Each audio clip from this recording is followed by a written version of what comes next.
Hey guys, welcome back to Clownfish TV. This is Nia, and I am here with Geeky Sparkles. Hello.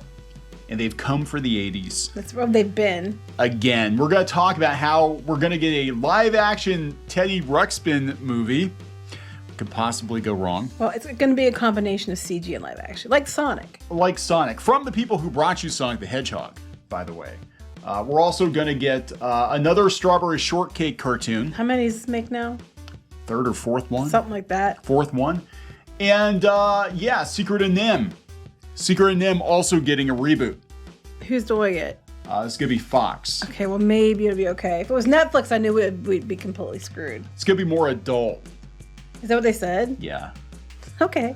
I mean, well, have you ever seen The Secret of NIMH? It's pretty adult. Kids in the 80s, man, and we were hardcore. Like, kids today, they watch that shit and cry. Oh, Secret of NIMH was really dark. I know. These kids today would poop. So And by kids, I mean these, like, they're 18 to 20-year-olds.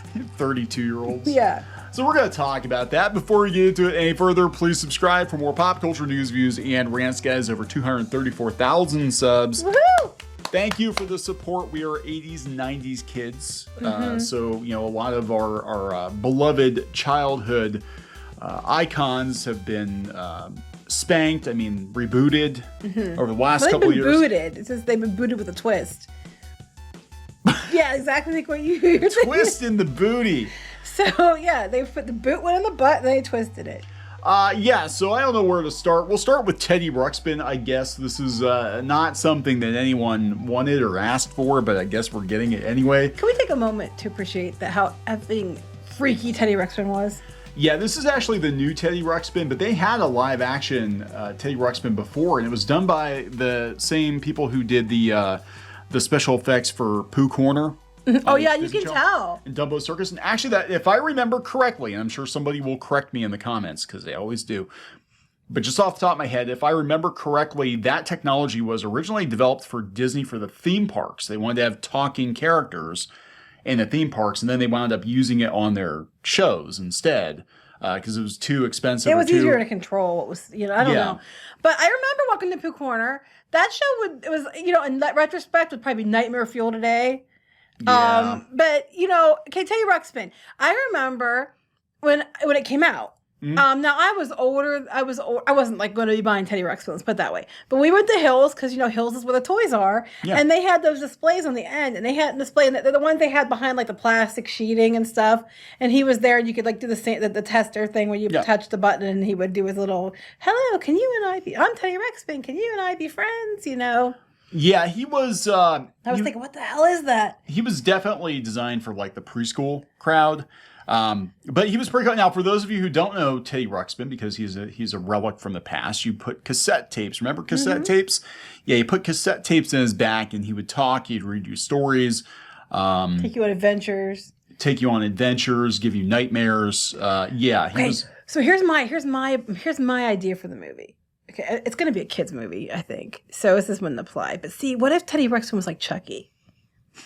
Can I tell my idea? Go for it. We were having a discussion. So this little kid, picture it, little kid's playing on the floor with Teddy Ruxpin, and he's like, "Hello, I'm Teddy Ruxpin. Can you and I be friends?" And then his head starts spinning, and then his eyes go red, and his mom's there, and she's like, "Oh my God," with her hand over her mouth, and he turns his head, so his head's backwards, looking at her, and goes, "Shut the fuck up, Karen."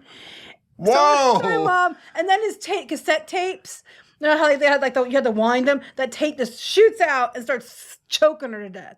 There's Teddy Ruxpin. When you tried explaining this to me, I thought you said his taint. Yes, that doesn't even make sense. Shooted out and choked a Karen. That doesn't even make sense. It does? No, it doesn't. On DeviantArt? It doesn't.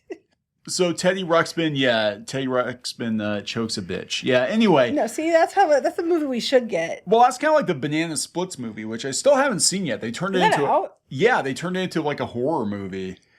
But that was right for horror. Anyway, this is going to be a kid's movie, I'm sure. I don't know. The production company behind Sonic the Hedgehog is turning the popular 80s bear Teddy Ruxpin into a full-fledged movie and TV franchise. Because it already was a TV franchise. It was. They had a cartoon show, and then they had that live-action show. He didn't invent anything new. And Grubby, his maggoty friend, Grubby. According to the Hollywood Reporter, plans are to begin with a Teddy Ruxpin hybrid movie, live-action CGI, before looking to develop any animated projects for the small screen. DJ2 Entertainment, the company that adapted video game franchises Sonic the Hedgehog, Life is Strange, and Tomb Raider, are behind the Teddy Ruxpin revival. I'm no hunter, but I've been tracking this bear for at least 7 years, said founder and CEO Dimitri Johnson. It's no exaggeration to say that the time I spent enraptured by the stories Teddy Rux told me is a large part of why I chose a career in entertainment. So thanks, Teddy, and of course, thanks, Mom. So hopefully he won't bastardize. No, it doesn't sound like he's going to. It sounds like he grew up with it, and I think they're going to do this. They're going to do it justice, hopefully, as long as mandates don't come into play. Hey, Sonic was good. Sonic was good. Yeah, Sonic, they actually listened. Now, I don't know how much of it was a production company, how much of it was Paramount. They're like, yeah, we can't do Transformers. We can't go down this road again. People were pissed about that. But they listened and they were rewarded for it. I'm actually looking forward to Sonic 2. Well, let's just hope. It sounds like somebody who actually grew up with it and has a connection to it. So maybe it won't be too terrible. Or Ted. Or it could be Ted, yeah. It could be Ted. So that's okay. That's one 80s property. Let's go down the list here. Strawberry Shortcake coming back. This one's been in the works for a while. Yeah, because I sent it to Pinky Boo, and she's like, oh, yeah, I knew about that. And she's like, but why? And I like that. I said exactly, thank you. Because I was like, why do we need another damn Strawberry Shortcake? And they all look alike, as someone pointed out on, these shows, they all seem to look alike. Someone pointed out on Twitter. Yeah, it looks very Flash, Friendship is Magic kind of. Well, this is why. Character produced $500 million in annual sales at her peak.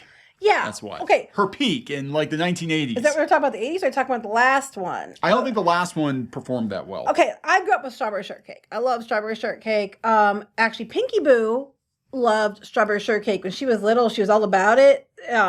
She had both the classic dolls and she still has a whole bunch of original vintage ones. Yeah.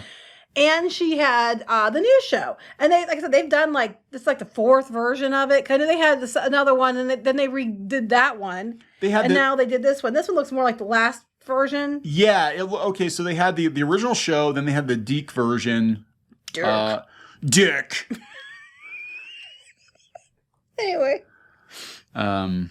Anyway, it can't just be Dick. It would have to be like fruit, so like Dingleberry Dick or something as her new boyfriend. Dingleberry, no. Huckleberry Pie is out of the picture, and it's Dingleberry Dick. No, it's not. It would be she's sleeping with like raspberry tart or something. Anyway, so then they have products for that. I'm sure they do. Then they had another version after that. That was the CG one. And then she didn't really care for that one. No, she didn't. And then they have this one. My gosh, we had dolls. Okay, let me tell you a funny story. So when she was little, oh my gosh, she loved her Strawberry Shortcake dolls. And they had these like little figures. How big were they? Like 3 inches? They were from the CG show, but they were like little action figures with rooted hair. And they were little. They were probably 3 or 4 inches tall. She loved these things, right? Took them everywhere. One day they disappeared. And we're like, oh my God.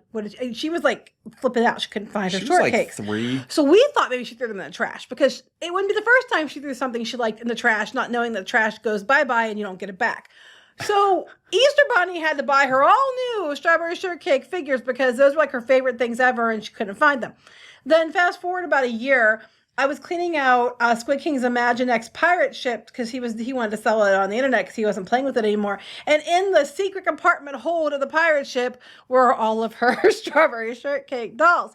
So she had there's so many bad jokes. She had 2 sets of the dolls, and she still has these dolls. She still has the play sets and the dolls. They are in the attic. It's the one thing she didn't want to get rid of. She has an entire display of the vintage figures. She has a whole bunch of the vintage ones. I still want to get her was it almond tea? Almond tea. Yeah, I still want to get her. She was really expensive. So she has a bunch of the old classics. She loves Strawberry Shortcake, and when she saw this, she's like, "Why?" That's coming from a fan. Yeah, a lot of people. She's a kid. Kind of like why, and it's just you strip mine the property as long as you don't do anything really weird with it. I don't know. Is that supposed to be lime chiffon? There's probably some new character. I don't know because okay, so Plum Puddin'. We were kids. Plum Puddin' was a boy, and then Plum Puddin' started wearing dresses, and now yes, Plum Puddin' was progressive.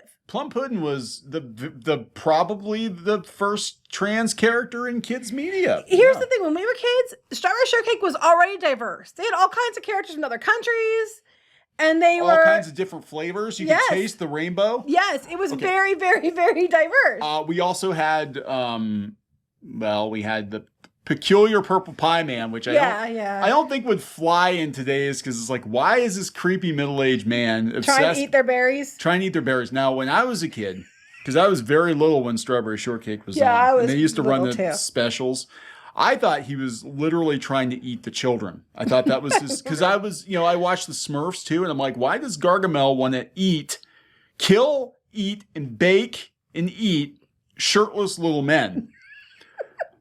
And so much so that he had to make a Smurfette to trap these little men. She's literally a trap. Yeah, and I just didn't understand the concept of this grown ass man wanting to eat little blue men.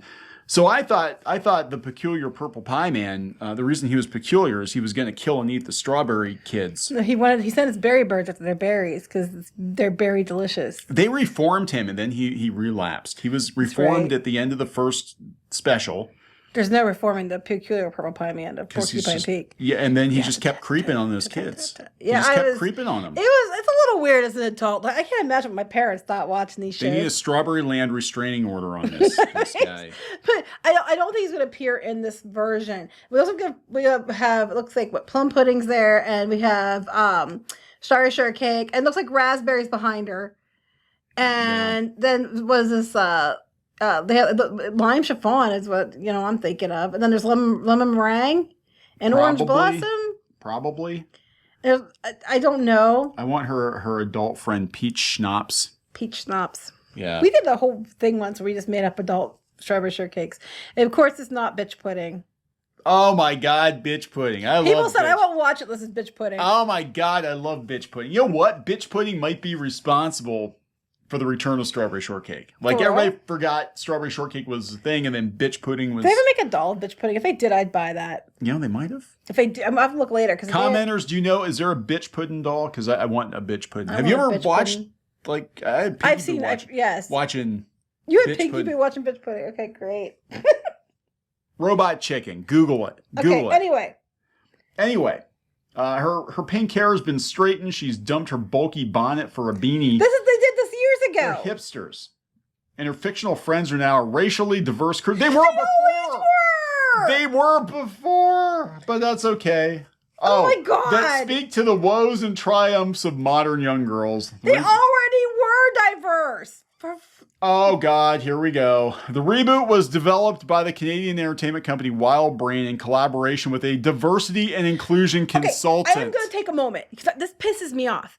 It always was diverse and inclusive, and I'm tired of this bullshit that they keep going back, and then they're like, "Oh, we fixed it. There was nothing to fix. It was already diverse and inclusive. You did nothing. You did nothing." So they're like, yes, we want diversity and inclusion. And also, this is what they said. It also has a great economic legacy. That's what the whole thing is about. It's about money. And now they're trying to be like, but it's okay. We fixed it. You didn't fix anything. It was already diverse. Gosh. Anyway. I don't care. Screw them. You can change it to something else. She's known for her fun, fruity scent. Are we allowed to sniff her, or or are we sniffing her anymore? Or is that promote boys sniffing girls' hair? I used to What about girls sniff each other's hair? How come that's okay? I used to huff shortcakes. You can still huff them. You can still huff shortcakes. But now they smell more like rubber than. Oh, no, some of them still smell. Yeah, I mean, we all huff the shortcakes. Come on, Mr. Sketch and shortcakes. That was where it was at. You could technically take Mr. Sketch and you could sketch on their. Are they gonna keep them scented? They better smell. They better smell like racially diverse scents too. Oh my God, how dare you if you don't? Those scents better be racially diverse. Well, they have a consultant, so I just can't even. I'm just like, we finally made it diverse. I'm like, are you effing kidding me right now? The characters from they always had characters from around the world, and this ranks up there with the Care Bear with the rainbow colors, and finally, I'm like, they all were rainbow colors. It was all about acceptance. That was the entire show. We finally made an accepting Care Bear. It's like, They live in a land full of rainbows. And we joked. We said, what is it, a white bear that suddenly learned about color? And that's exactly what they did. I'm like, you guys are a joke because you yourself are walking jokes. You are walking laughing stocks because you're so stupid. It hurts. Gosh. It's okay. The pie man loves everybody's berries equally. I invented this thing where you chew this stuff I call it gum. And I know, right? It's this radical new idea. So I invented gum, and I think I'm gonna make it. I think I might make some gum that are cinnamon. I might call it Big Red, and I might make some juicy fruit and call it Juicy Fruit, like fruity flavor, Juicy Fruit. But I invented it. Still talking about gum, right? I invented it. Okay. I thought about some bubble gum and calling it bubble yum. I invented this. Secret of NIMH also getting rebooted. Animated series based on Robert C. O'Brien's NIMH in the works at Fox as network steps up rebooting. I mean, adult cartoon drive. Well, NIMH was dark. It is pretty dark, but how adult are we getting? Rats and NIMH was a pretty dark book, too. We'll give you a super chat if you take that cloak off, Miss Brisby. Anyway, exclusive animated series based on the Rats of NIMH book series in the works at Fox. How about an exclusive? We're going to make something damn new. Oh my God. It's based on the trilogy of books that began in 1971 with Mrs. Frisbee and the Rats of NIMH. It was followed by Rasco and the Rats of NIMH and R.T. Margaret and the Rays of NIMH, both written by O'Brien's daughter, Jane Leslie Conley. So, I don't know. Maybe they got to make that more diverse too. So we're going to have some field mice and some lab mice and some squirrels and some chipmunks. But we already had field mice, lab mice. We did. The owl thing made me pee myself almost when I was little. It was like, what the flip? Yeah, the owl scene was pretty dark. I mean, when we were kids, you guys all like, look how they're all worried about diversity and inclusion. When we were kids, we were like, I hope to God the owl doesn't kill the rat. She's got kids. Or she's a mouse. She's a field mouse. I hope it doesn't kill Mrs. Frisbee. She's got kids. Yeah. Well, I don't know how many seasons they're going to get out of this because I think field mice only live like a year. I'm just like, I was just like, Nicodemus, my gosh, that rat was scary. And they drop her house on him. Nicodemus, I always thought he was like a chain smoker or something. I don't know. I'm like, when we were kids, we dealt with that and the Dark Crystal, the Emperor thing crumbling in front of your face. We had to put up with, people were stabbing each other. That's how cartoons were. Care Bears, My Little Ponies, they fought like demons. Yeah, the Care Bears' first villain was a creepy old man who would give children a little something to drink, and they would turn into like goblins. Yes. Then we had literally like the book of the demon book. Oh yeah, that was the movie. Yeah. I'm like, come on. Yeah, there was a demon book. With a face in it. It's funny to me. Like these kids today, they're like, oh, we hired an inclusion representative. I'm like, when we were kids, it was like, here's a kid show for you. You might cause you nightmares for weeks. We didn't hire anybody to oversee it, but here you go. I want to see the adult Strawberry Shortcake where they're all just hiding in the closet from the Pie Man. The Pie Man's like Candyman. There you go. I've come for your berries, little girls. I know, right? Want your berries. Anyway, we gotta wrap this up. Yes. All right, so please subscribe for more pop culture news, views, and rants, guys. We'll talk later. Bye.